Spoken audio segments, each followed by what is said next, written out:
ഇനി നമ്മൾ ഈ തുണി നമ്മൾ ഫ്രെയിമിലേക്ക് വെക്കുകയാണ് ചെയ്യുന്നത്. അതിന് നമ്മൾ ഫ്രെയിം ഇങ്ങനെ എടുത്തിട്ട് ഈ റിങ്ങിന്റെ പോർഷൻ അടിയിൽ വെക്കുക. ഈ കംപ്ലീറ്റ് ഡിസൈൻ ഈ ഫ്രെയിമിന്റെ അകത്ത് വരാൻ പാകത്തിന് വേണം വെക്കാൻ, ഫ്രെയിം വെക്കാൻ.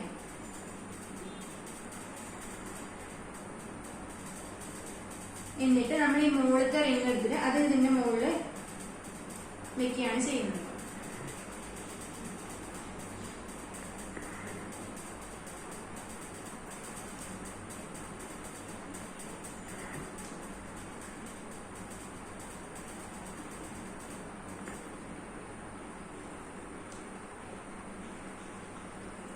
നമുക്കിവിടെ ടൈറ്റ് അഡ്ജസ്റ്റ് ചെയ്യാൻ വേണ്ടി ഈ സ്ക്രൂ അങ്ങോട്ടും ഇങ്ങോട്ടും തിരിച്ചു കഴിഞ്ഞാൽ ടൈറ്റും ലൂസും ആകും.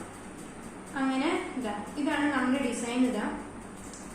ഇങ്ങനെ കറക്റ്റ് ഫിറ്റ് ആയി, ലൂസ് ആവാൻ പാടില്ല, നല്ല കറക്റ്റ് ഫിറ്റ് ആയിരിക്കണം. ഇനി നമുക്ക് ഇതിൽ പെയിന്റ്